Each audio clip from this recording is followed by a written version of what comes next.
Stage is yours. Ma'am, thanks for the introduction.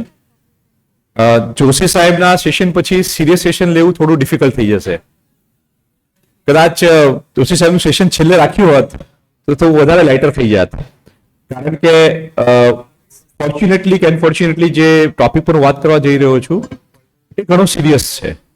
અને unfortunately એવું કહી શકાય કે કદાચ ગુજરાત નહીં ઇન્ડિયાના લગભગ 17 ડોક્ટરના ડિજિટલ અરેસ્ટના કેસીસ અમે લોકોએ હમણાં લગભગ છેલ્લા 3 વર્ષને હેન્ડલ કર્યા છે. અને કેસીસ એટલા માટે કારણ કે ડોક્ટર વિશે એટલું કહી શકું કે ડોક્ટર જ્યારે પોતાનું પ્રોફેશન કરતું હોય ને તો ત્રણ વસ્તુઓ માટે કરે હંમેશા. દેટ્સ વર્થ, રેપ્યુટેશન અને લાઈફ. અને અનફોર્ચ્યુનેટલી ડિજિટલ અરેસ્ટના કારણે જે અમે લોકોએ જે હમણાં રિસન્ટ કેસીસ જોયા એમાં ઘણા બધા ડોક્ટરોએ વર્થ એમનું લૂઝ થયું, રેપ્યુટેશન ગયું. ત્યાં સુધી તો ઠીક હતું, પણ રિસન્ટલી જ્યારે લાઈફ લોસ થઈ ને ત્યારે અમારી માટે બહુ આમ કહી શકાય ને એક એલર્ટ થઈ ગયું.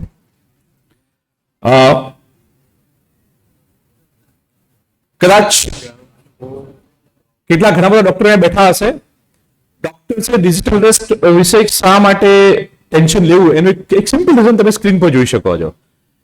તમે કદાચ ગુજરાત, દિલ્હી, મહારાષ્ટ્ર, હૈદરાબાદ, ગ્વાલિયર, પોંડિચેરી, બિહાર, આ તો બહુ નાનો આંકડો છે. આ આંકડો એ છે કે જે ખરેખર ન્યૂઝમાં આવ્યો છે. મને ડર એ છે અથવા જે કેસીસ અમે લોકો હેન્ડલ કર્યા છે કે જે ન્યૂઝમાં નથી આવ્યા. અને નથી આવવાનું કારણ જ્યારે અમે લોકો એનાલિસિસ કર્યું, કારણ કે એમ છે હવે બહુ સિરિયસ આ બાબતે. અને સ્પેસિફિકલી ડોક્ટર વિશે વધારે બોલવા એટલે માંગીશ કારણ કે એમની જોડે વર્થ છે, રેપ્યુટેશન છે.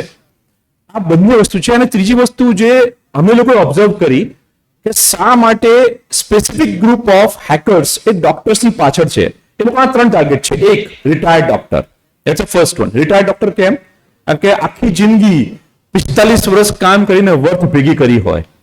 બીજી વસ્તુ, મોટે ભાગે જેટલા બી રિટાયર્ડ ડોક્ટર્સ તમે જોઈ લો એમના 90% રિટાયર્ડ ડોક્ટરના છોકરાઓ એબ્રોડ હશે, ડોક્ટર હશે. ડોક્ટર ડોક્ટર્સ માટે ટાઈમ નથી આપશે કારણ કે ડોક્ટર માટે પોતાના માટે ટાઈમ નથી. એટલે જેટલા પણ રિટાયર્ડ ડોક્ટર છે એમના છોકરાઓ ડોક્ટર્સ હોય છે અને એમના પોતાના માતા પિતા વચ્ચે ટાઈમ નથી કારણ કે પોતાનો મોટાભાગનો ટાઈમ ક્યાં આપે છે? પેશન્ટ્સ પાછળ. સેકન્ડ, જ્યારે ડોક્ટર તમે જ્યારે હો ને 50 વર્ષ તમે જ્યારે કાઢો ને ડોક્ટરીના, તો તમારી જિંદગીના પર ડે 18 કલાક તમે પેશન્ટ જોડે ગાળો છો. તમને ખબર નથી કે દુનિયામાં શું થઈ રહ્યું છે. 50 વર્ષ પર ડે 18 અવર્સ તમને ખ્યાલ જ નથી કે દુનિયામાં શું થયું છે. ત્રીજું, આઇસોલેટેડ. મારું ખુદનું માનવું છે કે ડોક્ટર, મોટાભાગના ડોક્ટરોએ પોતાની માટે એક વર્ચ્યુઅલ દુનિયા બનાવી લીધી છે. સવારે ઉઠવું, 8 વાગે ડોક્ટરમાં જવું, પેશન્ટ હેન્ડલ કરવા, 3 વાગે ચા પીવી, 5 વાગે પાછું ચાલુ કરવું, 10 વાગે પૂરું કરીને સુઈ જવું. એમને પોતાની વર્ચ્યુઅલ, એમને ખબર નથી કે દુનિયામાં શું ચાલી રહ્યું છે. તો ડોક્ટરને ટ્રેપ કરવાના 3 રીઝન. એક, એજેડ ડોક્ટર. બીજું, એમને એમના દીકરા દીકરીનો સપોર્ટ નથી. અને ત્રીજી વસ્તુ કે એમને દુનિયાદારીની ખબર જ નથી. અથવા મોટાભાગના ડોક્ટરના છોકરાઓ ક્યાં છે? એબ્રોડ છે. અને જેને દુનિયાદારીની ખબર ના હોય ને એમને ટ્રેપ કરવા બહુ ઇઝી છે. અને 5મી વસ્તુ જે અમે લોકોએ જે હમણાં રિસન્ટ એરેસ્ટ કરી, તો એરેસ્ટમાં અમે લોકોએ મોડસ ઓપરેન્ડી પૂછી કે તમે કેવા ડોક્ટરને ટ્રેપ કરો. તો એમને કીધું કે અમે લોકો વેલ નોન ડોક્ટરને ટ્રેપ કરીએ છીએ. વેલ નોન ડોક્ટરને ટ્રેપ કરવાનું રીઝન તમને ખબર છે? તમે કદાચ પૂછજો એમાં કેટલા વેલ નોન ડોક્ટર આવા ઇવેન્ટમાં આવીને બેસે છે? 1%. એટલે ડોક્ટરોએ પોતાની વર્ચ્યુઅલ દુનિયા બનાવી લીધી છે. એ લોકો પોતાના રૂમથી બહાર નથી નીકળતા. હું એમ નથી કહેતો એ ખોટું છે. એમને ખબર નથી કે જ્યારે રિટાયર્ડ થાય છે ત્યારે આવા મોટા ટ્રેકમાં ફસાય છે. તમને ક્યાં સુધી પ્રોબ્લેમ નહોતી? વર્થ કર્યું, પૈસા ગયા વાંધો નહોતો. તમને પેલા 19 કરોડ, 25 કરોડ, 30 કરોડ દેખાય છે ત્યાં સુધી વાંધો નહોતો. રેપ્યુટેશન અને લોસ ઓફ લાઈફની વાત આવી ત્યારે અમને બહુ ડર લાગ્યો. એક રિસન્ટ કિસ્સો કહું. દેખો, સીબીઆઈએ કોલ કર્યો અને મને ટ્રેપ કર્યો. એ જે અત્યારે તમે જે ઓનલાઈન જેટલા પણ અથવા ટીવીમાં જેટલા પણ કેસીસ જોવો છો તો બહુ જ પીનેટ્સ છે કારણ કે બધા કેસીસ રજીસ્ટર્ડ થાય છે. મને ડર છે ને લોસ ઓફ રેપ્યુટેશન અને લોસ ઓફ લાઈફ વાળો છે. રિસન્ટ કેસ ડોક્ટરનો અને એ ન્યુડિટી જોડે કનેક્ટેડ છે. રિટાયર્ડ ડોક્ટર, 50 વર્ષની નોકરી, ખૂબ જ સારું રેપ્યુટેશન, રાત પડે વોટ્સઅપ કોલ આવે, ન્યુડિટી સ્ટાર્ટ થાય અને સામેવાળી વ્યક્તિ એટલે લેડી, છોકરી, દીકરી જે પણ હોય એ તમારો વિડીયો રેકોર્ડ કરે અને વિડીયો રેકોર્ડ કર્યા પછી એ તમને બ્લેકમેલ કરે. 3 માર્ચે જ અમે લોકોએ એક ડોક્ટરને હેન્ડલ કર્યા જ્યારે અમને ખબર પડી કે આ ડોક્ટર ડિજિટલ અરેસ્ટમાં ફસાઈ ગયા છે. અને તમને કહું, ડિજિટલ અરેસ્ટમાં ફસાઈ ગયા એટલે પહેલો ડોક્ટર કેટલા દિવસ સુધી હતા? તમે જોઈ શકો છો 103 દિવસ સુધી ડિજિટલ અરેસ્ટ હતા. અમે જ્યારે ડોક્ટરને મળ્યા ને તો પહેલા ડોક્ટરનું રિએક્શન શું હતું? ડોક્ટરનું રિએક્શન હતું કે આવું મારી જોડે કશું જ થયું નથી. કેમ? કારણ કે એમને ડર હતો કે જો આ વસ્તુની ખબર બહાર પડી તો મારા દીકરાનો દીકરો અને મારા દીકરાની દીકરી શું વિચારશે. એમને કીધું ભલે પૈસા જાય પણ હું 1930 માં પોતાનો કેસ રજીસ્ટર્ડ નહીં કરું. They are not ready to agree also. જ્યાં સુધી રજીસ્ટર્ડ ન કરે ત્યાં સુધી ઇન્વેસ્ટિગેશન્સ ન થાય. એટલે સૌથી પહેલી વસ્તુ, ડોક્ટર્સ હોય અને માની લો કે એ સડનલી બોલવાનું બંધ કરી દે, સડનલી તમને કોલ કરવાનું બંધ કરી દે, સડનલી પોતાના રૂમમાં બંધ કરી દે. જ્યારે આવો બિહેવિયર ચેન્જીસ થાય તો પ્લીઝ એની જોડે વાત કરો. અને આ કેસમાં તમને નહીં માનો, મતલબ સાયબર ક્રાઇમ પણ મળ્યું ડોક્ટરને, પણ એ ડોક્ટર કેસ રજીસ્ટર કરવા આજે પણ તૈયાર નથી. એમને કેટલો ગમે તેટલા પૈસા જાય પણ હું કેસ રજીસ્ટર નહીં જ કરું. કારણ કે એમને ડર શું હતો? એ રેકોર્ડેડ વિડીયો ક્યાંક લીક થશે તો મારી રેપ્યુટેશન શું? હવે મુશ્કેલી ક્યાં થઈ કે એના કરતા સિરિયસ ગેમ સ્ટાર્ટ થઈ છે. અત્યારે સિરિયસ ગેમ કેવી સ્ટાર્ટ થઈ છે? માની લો કે અમે રજીસ્ટર્ડ કર્યું હોત ને અને અમે લોકો કેસ સોલ્વ પણ કરી લેત. હવે સિરિયસ ગેમ કેવી છે કે સેમ ન્યુડિટીનો કેસ અમે લોકોએ 17 માર્ચે રજીસ્ટર્ડ કર્યો. ન્યુડિટી સેમ. વોટ્સઅપ કોલ રાત્રે આવ્યો, એજે ડોક્ટર રિસીવ કર્યો, રેકોર્ડિંગ થઈ ગયું. રેકોર્ડિંગ થઈ ગયા પછી શું નવી ગેમ સ્ટાર્ટ થઈ? જે દીકરી બીજી સાઈડ ઉપર હતી જેને આ ન્યુડિટી ગેમ પ્લે કરીને એની એજ 16 વર્ષ કરતા નાની હતી. હવે એને ડોક્ટરને કઈ રીતે બ્લેકમેલ કર્યો ખબર તમને? એને એની પર પોક્સો કેસ કરવાની વાત કરી કે હું તમારી પર પોક્સોનો કેસ કરીશ. અને એ અંડર એજ દીકરી હતી અને ડોક્ટરની હાલત જોવા જેવી હતી. કારણ કે પોક્સો એટલે નોન બેલેબલ કહી શકાય. અને આ કેસમાં તો ડોક્ટર સામેથી આવીને કહેવા પણ તૈયાર નહોતો. આ તો ભલું થાય એમના ફ્રેન્ડ્સનો કે જેમને આ ગ્લિમ્સ મળી અને એમને કોન્ટેક્ટ કર્યો સાયબર સેલનો, અને સાયબર સેલે એમને કોન્ટેક્ટ કર્યો. છતાં બી એ ડોક્ટર, દેખો તમે સમજો પ્રોબ્લેમ શું છે કે જ્યારે રેકોર્ડિંગ થયું તો બંનેની મરજીમાં થયું. સામેવાળી દીકરી અંડર એજ હતી, એ પોક્સોનો કેસ કરી જ શકે. કેમ ના કરી શકે? એટલે આ કેસમાં અમારી માટે સૌથી મોટી દુવિધા શું હતી ખબર તમને? કે સાલું જવું ક્યાં? શું આને ડિજિટલ અરેસ્ટનો કેસ તરીકે આને સાબિત કરવો? અને જો રજીસ્ટર્ડ કરીએ તો દીકરી ક્યાં જશે? Will put a POCSO case. અને મુશ્કેલ થઈ ગઈ. અને ત્રીજું જે મારા ખ્યાલથી કહી શકાય લોસ ઓફ લાઈફ. કદાચ તમને લોકોને ઘણા બધાને ખબર હશે, આપણો ગાંધીનગરનો કેસ તો બહુ ફેમસ છે.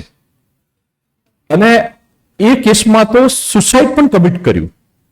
એટલે સિનિયર ડોક્ટર્સ, લાસ્ટ મારો ટોક હતો ત્યારે મેં કીધું હતું કે જેટલા બી સિનિયર ડોક્ટર્સ રિટાયર્ડ છે એ તો એમની વધારે કેર લેવી જરૂરી છે. અને તમને કહું, અમે લોકોએ જયારે ડિજિટલ અરેસ્ટના કેસ જોયા છે, એટલો સિનિયર ડોક્ટર ખરેખર કે જેને મારી દીકરીને દીકરાનો પણ જન્મ એના હોસ્પિટલમાં થયો હતો.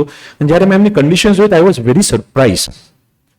ધ ઓનલી રીઝન, કારણ કે ડોક્ટરની લાઈફ જે છે ને બહુ જ કહી શકાય ને કે બહુ સિમ્યુલેટેડ છે, હિપ્નોટાઇઝ છે. ખરેખર તમે તમારી જાતને જોશો ને તો ખરેખર તમે હિપ્નોટાઇઝ થઈ જાઓ છો. અમે તો પેશન્ટ તરીકે જોઈ શકીએ છીએ. અને એમને ખબર નથી કે દુનિયામાં શું ચાલી રહ્યું છે. એટલે લોસ ઓફ લાઈફ જે છે ને હવે બહુ ડિફિકલ્ટ થઈ રહ્યું છે.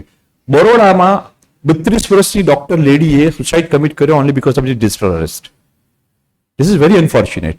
એટલે હવે જે નવા કેસીસ માર્કેટ, મતલબ જે નવી મોડસ ઓપરેન્ડી જે માર્કેટમાં આવી રહી છે બહુ સિરિયસ આવી રહી છે. શું ઈચ્છાય છે કે મને નથી લાગતું કે ડિજિટલ અરેસ્ટ વિશે મને કોઈને કંઈ કહેવાની જરૂર છે. અમિતાભ બચ્ચન બચારો ફોન કરી જ્યારે બી કોઈને ફોન કરીને ત્યારે બોલીને થાકી ગયો છે. એટલે જ્યાં સુધી ન્યુડિટીના કેસ હતા ને, ન્યુડિટીમાં પોક્સો અથવા પોતાની મરજીથી વિડીયો કોલમાં ન્યુડિટી કરવી, ત્યાં સુધી તો ઠીક હતું. પણ ત્રીજું જેવું કહી શકાય ને કે ડોક્ટર આખી જિંદગી પોતાની વર્થ, રેપ્યુટેશન અને લાઈફ માટે કમાતો હોય. આમાં જે રિસન્ટલી કેસીસ આવી રહ્યા છે ને ઇન્વેસ્ટમેન્ટ રિલેટેડ, અને ઇન્વેસ્ટમેન્ટ રિલેટેડ કેસીસમાં પણ મોબાઈલ એપ આવી, મોબાઈલ એપ ઇન્સ્ટોલ કરવી અને પોતાનું ઇન્વેસ્ટમેન્ટ સ્ટાર્ટ કરવું, સારું રિટર્ન રહેવું ત્યાં સુધી તો ઠીક હતું. પણ જે રિસન્ટ કેસીસ અમે લોકોએ જોયા, એ મોબાઈલ એપ તમારા બધા જ વોટ્સઅપ નંબર લઈને એ પોતાના સર્વર પર મોકલે છે અને સર્વરથી મોકલ્યા પછી કદાચ મારે ખાલી જોશી સાહેબનો જો અત્યારે ફોટોગ્રાફ લેવો હોય ને, એમનો મારે ડિટેલ લેવી હોય તો મારે ગૂગલમાં સર્ચ કરવાનું, ઇમેજ પર ક્લિક કરવાનો, ફોટો મળી જાય મને. અને એ ફોટોગ્રાફને ડીપ ફેક થ્રુ હું ન્યૂડ ફોટો બનાવીને જેટલા બી વોટ્સઅપ હોય ને એમાંથી 2 જણને વોટ્સઅપ કરવાનો. એટલે કોને ફોન કરશે? જોશી સાહેબને. સાહેબ તમારો ન્યૂડ ફોટો મારી જોડે ઇમેજ આવ્યો એટલે તમે ભડકો કરે, આ શું થયું? ઠીક છે. એટલે પછી હેકર્સ તમને છે ને ડિફેસ કરવાનું સ્ટાર્ટ કરી દે, તમને તમારી જોડે પૈસા હેઠવાનું સ્ટાર્ટ કરી દે. એ શું કહેશે? મેં 2 જણને મોકલ્યો છે, બાકીના 500 મારી જોડે છે. એટલે વધારે કેરફુલ થવાની જરૂર છે. આઈડેન્ટિફાઈડ નોર્મલી મોટે ભાગે હવે છે ને ટાર્ગેટેડ ટ્રેપ થવા માંડ્યા છે. ટાર્ગેટેડ ટ્રેપ અને ડોક્ટરને શોધવા બહુ ઇઝી છે. કદાચ મને શોધવું બહુ ડિફિકલ્ટ છે, પણ બાકી વેલ નોન ડોક્ટર્સ જે લોકો ઓલરેડી રિટાયર થઈ ચૂક્યા છે એમને શોધવા તો બહુ જ ઇઝી છે. હવે તો ઘણું બધું આવી ગયું છે. મારા ખ્યાલથી એઆઈ વોઇસ ક્લોનિંગ પણ આવી ગઈ છે, વર્ચ્યુઅલ બેકગ્રાઉન્ડ સ્પૂફિંગ આવી રહી છે. તમને ખ્યાલ હશે કે ગાંધીનગરમાં તો પૂરી આખી કોર્ટ પકડાઈ, સેક્ટર 24 માંથી આખી કોર્ટ પકડાઈ ગઈ. મતલબ ત્યાં જજ બેસીને જજમેન્ટ આપી રહ્યા હતા અને સપોઝ તમે સરપ્રાઈઝ કરો, એ જજમેન્ટ હાઈકોર્ટમાં રજૂ થતા હતા. એ તો હાઈકોર્ટે ના ધ્યાને આવ્યું અને આખી કોર્ટ પકડાઈ ગઈ. તો મારી જોડે વધારે ટાઈમ નથી, પણ મને સપોર્ટ આ ખૂબ ઇમ્પોર્ટન્ટ વસ્તુ છે. પ્લીઝ 2 વસ્તુની કેર કરજો જે અમે લોકોએ નેશનલ ફોરેન્સિક સાયન્સીસ સ્ટાર્ટ કરી છે. એક, જ્યારે પણ કોઈ પણ વ્યક્તિ ડિજિટલ અરેસ્ટમાં પકડાય,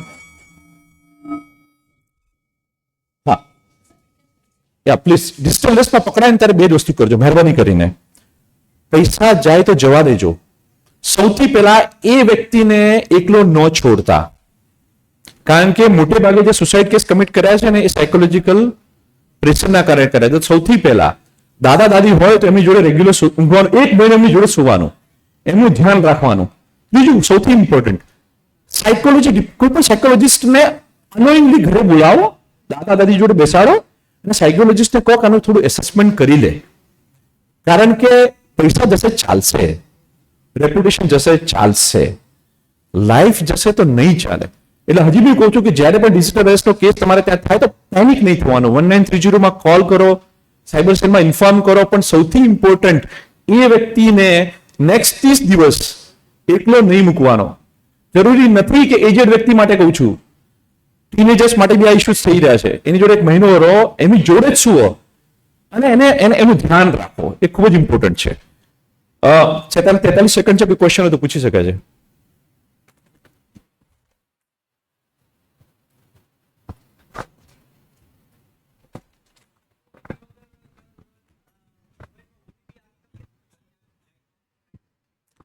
કે કદાચ આ લગ્નના સિઝનમાં મને નથી ખબર, લગ્નના સિઝનમાં એક એપ ફરતી થઈ હતી, વેડિંગ ઇન્વિટેશન એપ. એ વેડિંગ ઇન્વિટેશન એપ મારા મોબાઈલમાં પણ આવી હતી. તમે પેપરમાં વાંચ્યું હશે કે કોંગ્રેસના ઓપોઝિશન લીડરના મોબાઈલ થ્રુ આ એપ સ્પ્રેડ થઈ હતી. એ એપ ઇન્સ્ટોલ થાય ને આપણામાં તો ખાલી 17 બેંકના ઓટીપી નું ધ્યાન રાખે છે. એમાંથી ઓટીપી આવે તો બરોબર એને ફોરવર્ડ કરતી હોય છે, પણ એ એન્ડ્રોઈડ 6 માં ચાલે છે. સિમ્પલ આન્સર, તમારું આઈફોન અથવા એન્ડ્રોઈડ ને રેગ્યુલર અપડેટ કરો. એ એન્ડ્રોઈડ 6 માં ચાલે છે, નવા એન્ડ્રોઈડમાં નથી ચાલતું. જ્યારે પણ અપડેટ આવે તો ત્યારે શાંતિથી બેસીને તમારા એન્ડ્રોઈડ અને આઈઓએસ ને અપડેટ કરી દેવાનું.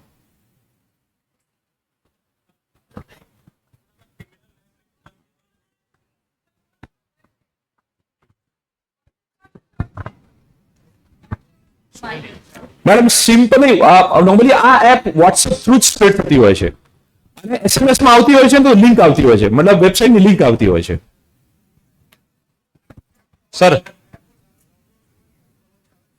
હા, કવચ એપ ડાઉનલોડ કરી લો. ડાઉનલોડ કરીને કવચ એપ ડાઉનલોડ કરીને ઇન્સ્ટોલ કરી દો. 1930 અને cybercrime.org.in ની હેલ્પફુલ કરો.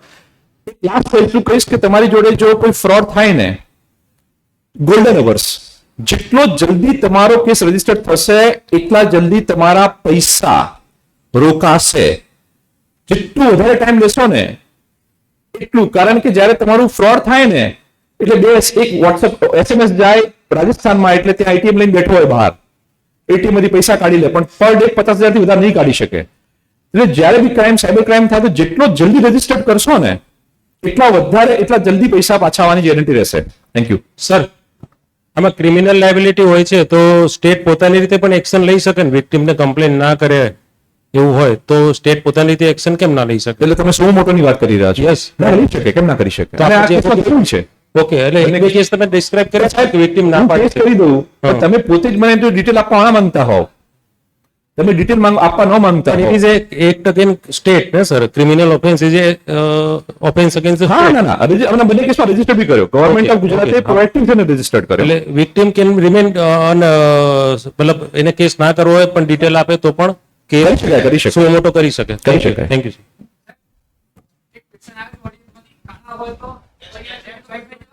શું કહો છો? બ્લેક ના, ના. મની ના હું તમને એવું કહું, ના ના મોટે ભાગે એમાઉન્ટ તમારા ખાતામાંથી જ ડેબિટ થતી હોય છે. મોટે ભાગે કેશમાં પણ ટ્રાન્ઝેક્શન કરે, અને કેશમાં કરે તો પણ મોટે ભાગે ક્રિપ્ટોમાં થતું હોય છે, અથવા તો કેશમાં તો ન આવે લેવા પૈસા, એને ખબર છે લેવા છે તો પકડી લેશે. મને ખ્યાલ છે બ્લેક અને વ્હાઈટ બંને કેસ છે. સાહેબ. બ્લેક તો ભૂલી જવાનું, વ્હાઈટ પાછા લાવવાનું વિચારવાનું. Sir, do you suggest that we should not take any video calls, unknown video calls, 100% રાતે especially females? if anyone even call anything unknown, obviously avoid, અને એને બ્લોક કરી દેવાનું. અને બ્લોક કરીને આમ હું તમને કહું, ડરી નહીં જવાનું. જુઓ, ડરી નહીં જવાનું, પોતાના ફેમિલી મેમ્બર જોડે વાતચીત કરવાની. પેલા બેન એમ કહીને ગયા ને, ધ બિગેસ્ટ તમારા સૌથી સારા ફ્રેન્ડ્સ કોણ છે? તમારા ફેમિલી મેમ્બર અને તમારા બીજા ફ્રેન્ડ્સ. એમની જોડે ચર્ચા કરવાની, તો પ્રોબ્લેમ સોલ્યુશન આવી શકે. Thank you.